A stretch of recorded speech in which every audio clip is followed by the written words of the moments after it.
Um, I think that's everything. And now we'll introduce Commissioner Mark McHenry with Missouri Department of Conservation and certainly longtime Kansas City Parks and Rec Director. Thank you, Commissioner, for joining us this evening. We are very honored and glad to have you join us.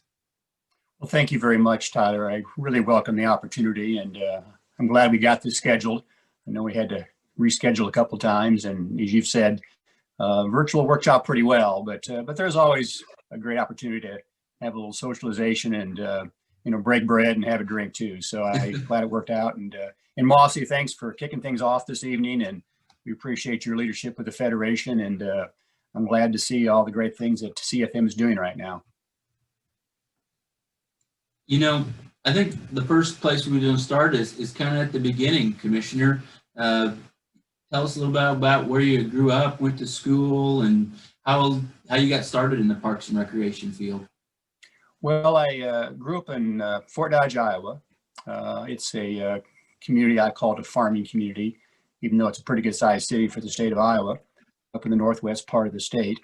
And I grew up in a farming area. Most of my relatives, my father's brothers, my mother's sisters, and so all lived on farms. So I spent a lot of my early days on the farms and kind of learning a little bit about what farming's all about and how important it is to grow crops and obviously raise cattle and all the things that are important as far as America's breadbasket is concerned. So I really appreciate what Iowa had to offer. And after I graduated from high school, I moved down to Lubbock, Texas. Went to school at Texas Tech University, which is out in West Texas. I used to tell people where that was, and I had to mention a couple times, and they wanted, what's Texas Tech? And of course, now with Patrick Mahomes playing for the Chiefs, I think everybody's heard of Texas Tech now. So it kind of put it on the map, you might say. And so that was, my formal education. I will mention that when I was growing up in Iowa, my folks had a cabin on a lake just outside of Fort Dodge. So I spent a lot of time on the water, and I learned the appreciation of the outdoors, and I guess learned to fish and learned to catch all kinds of critters and things associated with the outdoor environment. And like a lot of young guys at the time, I was a Boy Scout and spent a lot of time in the outdoors with that, which I think was a great experience. And going, being camping and hiking and all that, and going up into Canada and going to the Boundary Waters and canoeing, and got a chance to do that. Of course, scout camps were a big part of that. So enjoyed that. Another part of my outdoor environment is you kind of ask about how I got into the outdoors besides the time at the lake. My father had a friend who had a place out in Wyoming. He used to spend most of our summers there up in the Bighorn Mountains of Wyoming. And there again, another great appreciation for the outdoors. So kind of how I got hooked on, you might say, on the outdoors and the park businesses. It was a national park hook, you might say. I was kind of enthralled by Yellowstone and all those great Western national parks. And so when I was a young kid, I'm always thinking, well, someday I want to be a park ranger, or a Smokey the Bear kind of guy or whatever. And so that kind of got me engaged in the outdoors, and there again, the park business at that time. The other opportunity I had when I was in high school back in Fort Dodge, I had a couple summer jobs. One of them was working for the Webster County Conservation Commission, which is a county system just around Fort Dodge. And they're again working in a park. They're again learning about, obviously a lot of park mates associated with it, but they're again learning about the outdoors and having a higher level of appreciation for what the outdoors has to offer.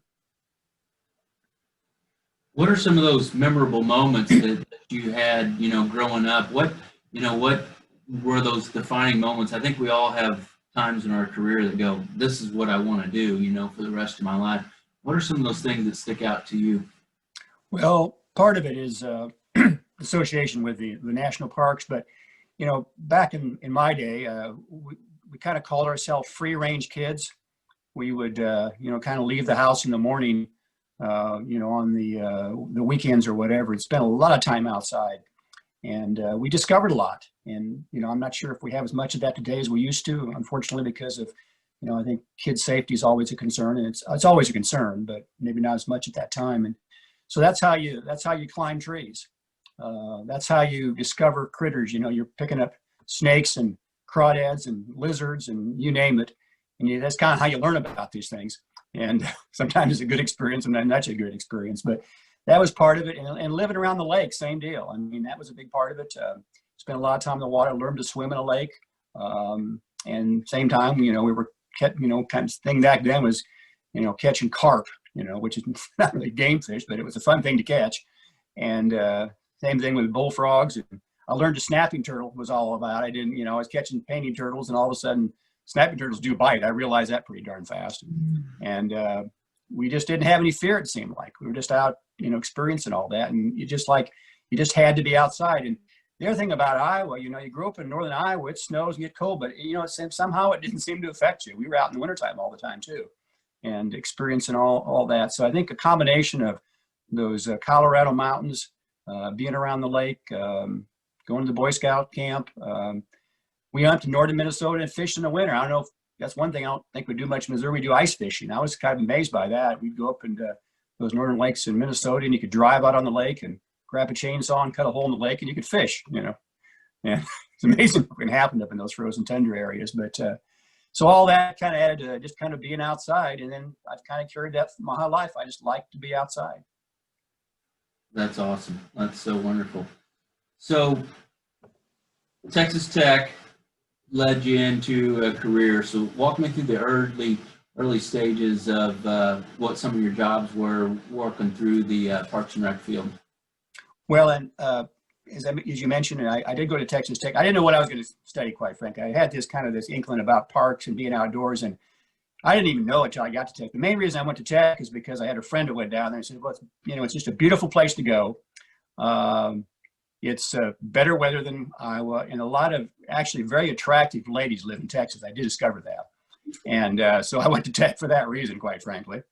And also to get out of Dodge, as we would say, get out of Fort Dodge, let's go someplace else. So six of us went down there, believe it or not. We just loaded up the cars and drove to Texas, and we didn't know what we were going to study. And then I kind of thumbed through the catalog. And there's Parks and Recreation. I didn't even know they had a degree in that stuff. So I studied it and got that degree in Parks and Rec. And then there was a gentleman down there, Elo Urbanowski, who was a good friend of a guy named Frank Vadic, who used to be the director of parks in Kansas City, and they knew each other. And they said, I got some kids I'm going to send your direction. And I was one of those kids. So anyway, they sent me to Kansas City. And I think I was packing up my stuff in Lubbock. And I don't know, it was 2 or 3 days later, I was working in Kansas City. That's how it all got started. Oh, wow. That's really cool.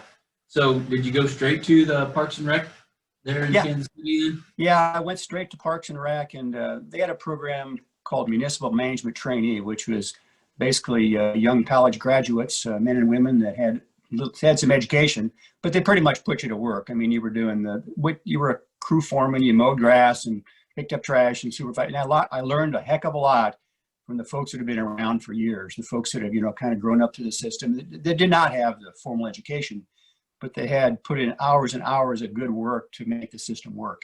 So they were my mentors all along. And, a lot of those guys I still remember today, and some, of course, have passed on, but those are the guys that taught me.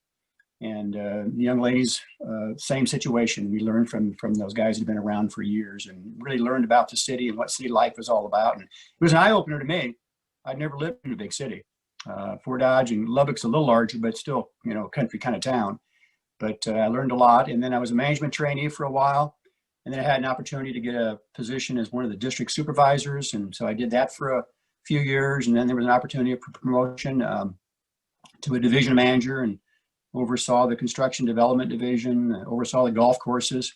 Then I became the park superintendent, which is pretty much overseeing all the parks and the maintenance side. And then by that time, Frank Vadic had passed on, and Jerry Darter was the director. And then a guy named Terry Dobson came up as the new director from Corpus Christi, and he made me the deputy director. So then I got administration, and one thing led to another, and Terry moved on and became the director. So I there for, hard to believe, 44 years. Met my wife on the job. I was a park guy. She was a recreation person. That's how her career came up. She went down to Cape Girardeau to school and studied health, physical education, and recreation. And they never said Parks and Rec could ever get together, but I guess somehow we did. And so I met her on the job, and she quit working there, of course, and started becoming a mother and a housewife, which is great. And then, of course, you came back and started teaching some school. So I attribute that job to finding my wife and kind of learning that Kansas City was the place for me to be. And I've been living here ever since. That's really cool. I remember in college where I was at Warrensburg, we got to come up and tour the facility, and I was a Parks and Rec major as well. And so when we got to come up, and I remember we got an opportunity to visit with you briefly and some others that were, these icons that had been in the business. And so, 20 years ago, it was neat to be able to see those people and how you all were leading, and which kind of leads me into my next question. The budget, I mean, millions of dollars that was the Parks and Rec were responsible for in Kansas City. How did you manage all that and deal with that responsibility? And again, just the budget alone plus staffing. And I mean, people don't realize how huge that the Parks Department is in Kansas City and all the properties that well, we're pretty proud of our system, and as you may be aware, it dates back now almost 130 years ago. We had a system designed by George Kessler, which was pretty well done back at the time. And then we've had great leadership over the years. I mentioned a few of the former directors. George Kessler himself was actually the director for a period of time. There again, back at the turn of the century. And the key to a lot of this, and quite frankly, is just good quality staff, high quality staff. People have been trained appropriately, have a lot of passion for the job, care about their jobs, really put a lot of efforts into making it happen. And we're kind of a can-do department. There's nothing we can't do. Just give us a little time. Money helps. You're right. I mean, I could talk to Terry Reiner today, who's the director, and she could say, I could use some more money. And I know she's right about that. But the reality is we get things done. And that's kind of that can-do attitude. And the money part of it, it's a challenge. We're independent, and it's kind of interesting because kind of like our conservation situation, the park board is an independent body in Kansas City, Missouri, appointed by the mayor. So they're not, quote unquote, beholden to the city council, like the Conservation Commission is not beholden to the state legislature, for example. So we're unique in that regard. And we have some of our own dedicated funding. We were able to get a 0.5-cent sales tax a few years ago, which helps. But we still have to use some general fund, and we still have to work with the city system, which is good. And we make it work. Some challenges, but we make it work. So it's important to realize that a whole part of this is that you've got to manage your money and be smart with it, be efficient with your use, and always looking for better ways to get things done. And somehow we've seemed to make it work over the years. And the budget gets a little complicated. I mean, we've got golf courses, which is an enterprise fund, so they operate on their own revenue, for example. And then the rest, of course, the operational maintenance is running off the sales tax or the general fund in some cases. And then there's capital improvement projects. We do a lot of capital projects, but we're always trying to build a better system. It's about 12,000 acre system, 222 parks throughout the metropolitan area. And we've got the large parks that are kind of on the peripheral of the city. Of course, the one exception is Swope Park, which is in the heart of the city. And then there are a lot of small neighborhood parks and a very diverse population, which makes it more of a challenge. And it's a lot of landmass, 325 square miles. Kansas City is a big city. And, just to get from the far north park to south park, you got to go 50 miles. So that's kind of a challenge sometimes. But there again, good staff, good leadership, great park board members over the years. Anita Gorman, of course, has been a huge mentor to me for years and years and years. And, she served our park board chair for a period of time. She, of course, served on the Conservation Commission. And it's people like her that have a heart of gold and care about the city that makes it all fun to do. You're right. It certainly takes a lot of people to make something like that go. And your leadership was certainly pretty outstanding to be able to get all those partners and stuff. And that's what I think is so unique about Kansas City. They just lead the way in the partnerships, and we're going to get into some of that a little bit later. And you mentioned the projects as well too. What are a couple projects? Yeah, let me, and I'm glad you mentioned partners. We had over 100 partner organizations we worked with. And there again, we have dedicated staff, but we can't do without our partners. And for the most part, they're volunteers. They're putting in their time and effort, and they're citizens. And it's all the way from, small not-for-profit organizations that help do park maintenance to the larger ones. And, a good example of that would, we have a Friends of the Zoo organization that operates the zoo in Kansas City.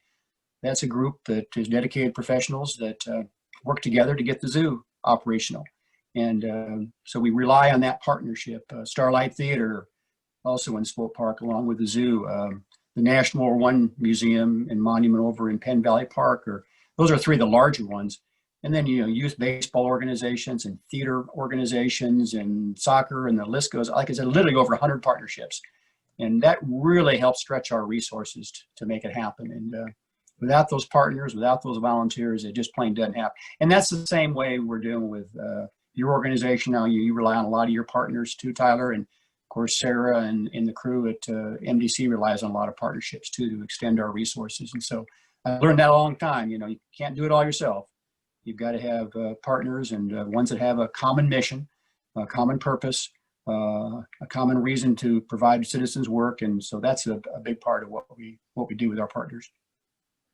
Boy, you hit the nail on the head there. We have about over 100 affiliates, and you can't do it alone, and you have to be able to rely on those professionals that are out there. So many times, I can turn to somebody that knows something more than I do on an issue, and or a partnership that's out there that knows something that can make put the dot an I or cross a T with something that you're working on. So it certainly takes so many people working together to be able to make it all work. What are a couple of those projects that stick out to you that you remember? Well, I had the good fortune, and as I mentioned, I came on as the deputy director when Terry became the director. I believe that was about the late 80s, about 1990. And one project that was coming online was a renovation of the Kansas City Zoo. Our zoo had been around since the turn of the century, but it was due for a lot of work to be done to refurbish the zoo. And we passed a bond issue, $50 million bond issue. And then we got some state money to go with the bond issue. So I always had the opportunity to serve as the project manager to rebuild the zoo, which is what we did. In essence, we did all the exhibits and brought it up to what I would consider to be a world-class state-of-the-art zoo at the time. And this is in the early 90s. And so I spent 5 years on that, and really enjoyed the opportunity to do that. In the middle of all that, our zoo director left, decided he wanted to go to California. And so I have an opportunity to run the zoo for a year. So I got a 1-year experience as a zoo director, whatever that's worth. But anyway, the zoo was a great project. The other one, the Lakeside Nature Center was a project. That was a partnership between the city, MDC again, and DNR was involved in that one, along with the Friends organization. So it's a partnership between the private sector, 2 state agencies, and the city. And then the National War I Museum. There again, that place is doing very, very well today. And I attribute that to the fact that the citizens stepped forward and passed a sales tax. The state stepped forward on that. Also, the federal government stepped forward, and that ended up being over $100 million project. And we totally renovated the National War I Museum and Memorial, which of course stands in Penn Valley Park overlooking Union Station, and had there another 5 years rebuilding that place. And so those are 2 really rewarding experiences and what it gave me the opportunity to do was meet all the folks involved and work with the architects and the engineers and the contractors and learn about how to build things.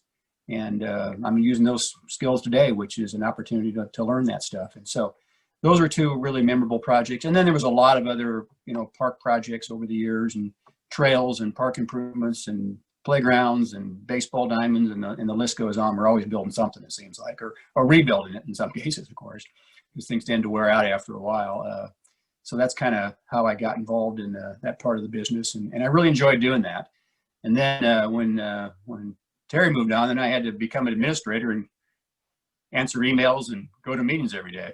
So that's how that had transferred over. That's funny. You kind of alluded to the partnership with the Department of Conservation, and I want to kind of transition into your role as MDC commissioner, but I think we need to spend some time and at least tell folks how that interface, those partnerships that work together, especially with the Department of Conservation. There's so many amazing opportunities to get outside, to recreate, hunt, and fish, and do that in Kansas City. So kind of transition us into that interface of working together with the Department of Conservation. Well, great. I'm glad you're asking the question, Tyler. That's been a big part of it. And that's kind of how I learned about MDC. I mentioned earlier the partnership with the Nature Center. We also received some funds from MDC for the zoo project. So those were two capital projects. Now, on an ongoing basis, the Stream Team program, for example, we're pretty good on Blue River Stream. We've worked with MDC on that. The forestry program, the urban forestry program, we've had a long-term relationship with the forestry division of MDC, and we do Arbor Day activities. We get the seedlings.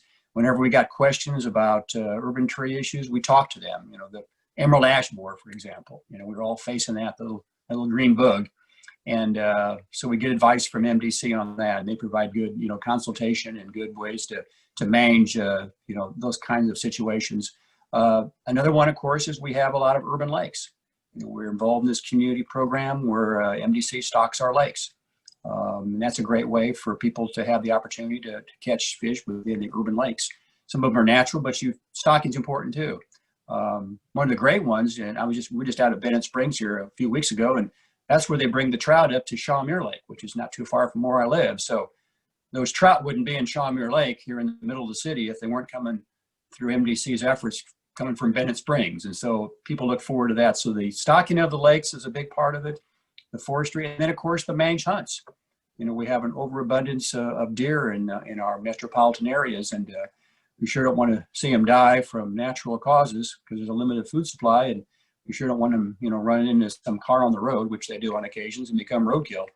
So there's a program that we established with MDC several years ago. We provide the park, they provide the program, and do all the permitting, obviously. It's archery only, of course, in these urban parks, and it's been a very, very successful program. And it's in the larger parks where there's multiple acres to deal with. And it's been a safe program and really pretty seamless in relationship to the citizens, and they don't realize it's going on in most cases. So I think that's another great opportunity. We have a lot of geese in the metropolitan area. They tend to stay here, and they tend to be challenges sometimes. So when it comes to that, we consult with our folks at MDC on how we deal with geese. And so the list goes on as far as, whether it's wildlife, which of course is a part of our mission at MDC, or it's the forestry, which is a part of our mission. And then of course the whole fish part of it is. So all three, of the MDC with, fish, forest, and wildlife is dealt with within Kansas City Parks and Recreation. So that's kind of how I learned a lot about them. And we've had rely on them on multiple occasions. And we, of course, send the information to them. We share information with them. The Nature Center's got this great wildlife rehab program. If you find an injured animal, we provide a program, and whether it's a bird with a broken wing or a squirrel that got its tail knocked off or whatever you might end up doing, you just bring it to the Nature Center, and we deal with it appropriately. And so I think it's been a great program, and that's a program that we provide that maybe not necessarily MDC is providing, but the point is we work in partnership on things like that. And then the zoo, same situation. I kind of harken back to my early days when I was on the farm. I was learning about all these domestic animals and, dealing with chickens and goats and pigs and horses and cows. And then I went to the zoo and learned about those exotic animals, the lions and the tigers, I guess, and the giraffes and the zebras and everything. And now I'm learning more about Missouri wildlife than I ever thought I could learn anything about. And that's kind of what's been great about this. And they're all animals, but they all have special needs and special requirements and how you manage them.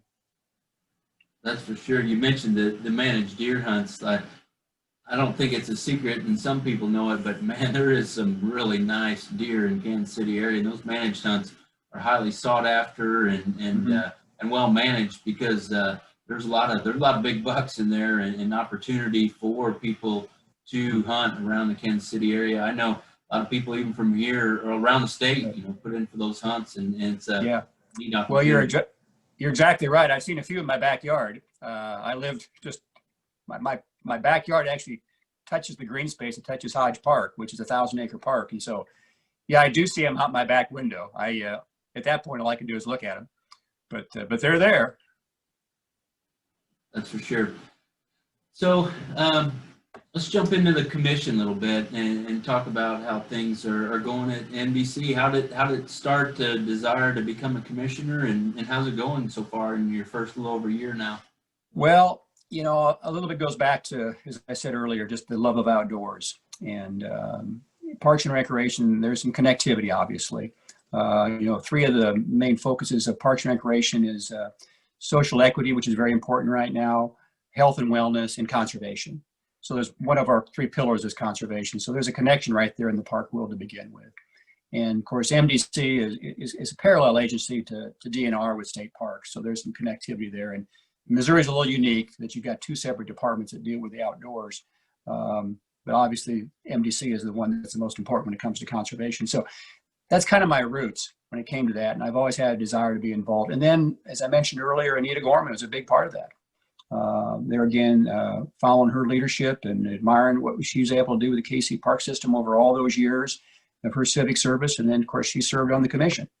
And she set the bar, and we talked a lot. I know when she was on the commission about a lot of things we talked about here earlier this evening.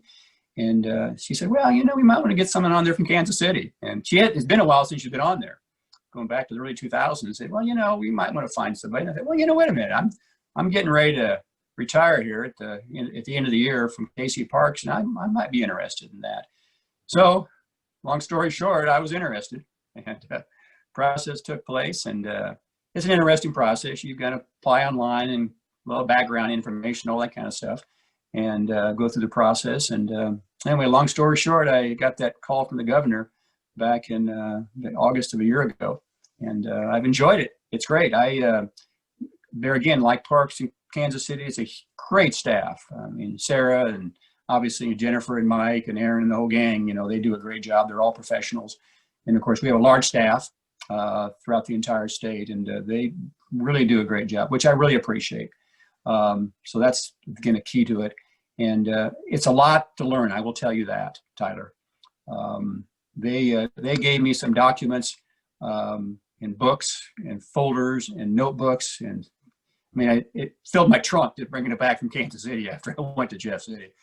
And I literally I think I either get an email or every day on something, and a lot of press releases. And so I'm learning a lot, but there's a lot to learn, and some things that I had no idea we were involved in until all of a sudden we're involved in it. And it's been a great experience. I do learn one thing. I know why it's a 6-year term, because you got a lot to learn. I mean, I've been around a year, and I'm just tip of the iceberg.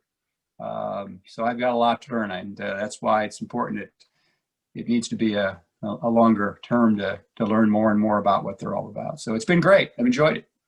That's good. Well, you're doing a great job so far, certainly. And you know, you mentioned Anita and her time on the commission earlier, and man, what a legend, not only in Kansas City, but in Missouri and across the nation that she was. And she was our keynote speaker 2 years ago at this event, at our Kansas City event. And I still remember it. We were at Boulevard Brewery there in Kansas City, and she spoke.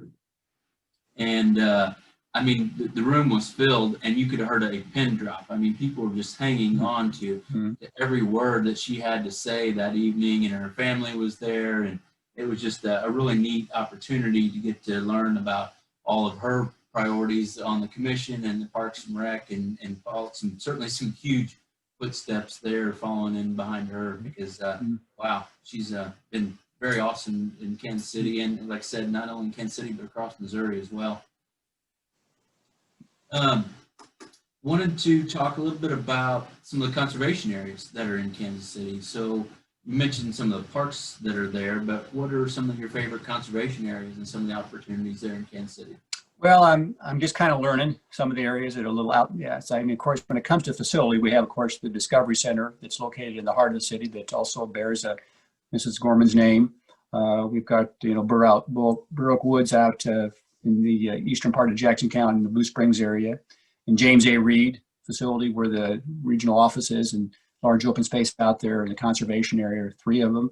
Of course, we got the Lakeside shooting range, of course. And then, of course, we have Parma Woods over here in Platte County are all facilities that are close by. And then the conservation areas that I've been to, most of them have been north of here, up in like Nottoway Valley, for example. Bob Brown I was at a couple weeks ago, which got flooded big time from when the river jumped its bank, and they're just still working on the levee at that point.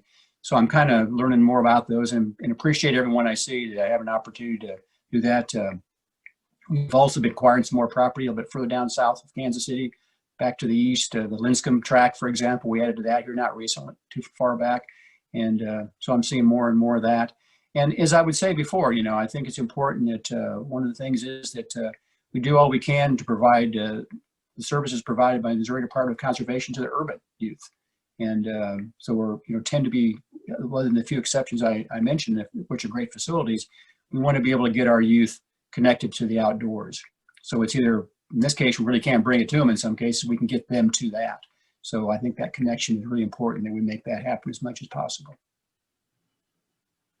That's a good point. And there's a lot of initiatives right now with bear and elk and new things that are just going on, with the Department of Conservation reintroduction and stuff. And so it's an exciting time in the department and getting people outdoors. We saw just through the pandemic where, people are outdoors, they're getting back outside. They're not at ball games, but they're hunting and fishing because they've been home with their family and stuff. And so it's a great time to be a person that loves getting outside and doing all those things. And but on your end of things, that takes a lot of coordination and effort of staff and time and energy and getting all those priorities and stuff. So what are a couple priorities that you see the department moving forward as we keep up with these ever-changing times and the things that we're constantly dealing with that are changing across this landscape? Well, one thing that we've done recently, we've hired 2 new staff members, one for relevancy and one for diversity inclusion. And they're 2 new employees that are coming up. One actually been with the department a while, but they're in their new positions. And so that's really critical. The whole relevancy issue is important. It kind of ties back to what I said earlier. What's the relevancy of some of these outdoor conservation areas that are in other parts of the state and how they relate to our urban population? We've got to broaden our audience. We've got to come up with more audience opportunities, more diverse population opportunities. And there again, that's a critical part of what we're looking at right now, so that we have more of that focus of the relevancy, the inclusion, the equity, and diversity is a big part of that. So I think those are critical things. And I really applaud Sarah and her staff for bringing those 2 individuals on board. I'm going to make that a priority as we go forward. The other thing, and you touched on it briefly as we were talking a minute ago, is about, we just went through a strategic plan. We kind of came on at a great time as that was going into fueling. Our 3 primary goals right now are connecting people with nature, which is what I'm talking about. Connect people with nature, build that public trust, and continue to build that public trust. And we do that through a lot of different ways, primarily through our education programs, our outreach programs, our publications, our social media, our magazines, and all that helps build public trust. Very transparent in what we do on all of our meetings. So they're all, streaming, so you can see what we're doing in every meeting. And we don't have anything to hide. We want to share. We want to be very, very transparent about what we do and make sure people are getting a good use of their resources, whether it's through their 8% sales tax or whether they're buying permits or whatever.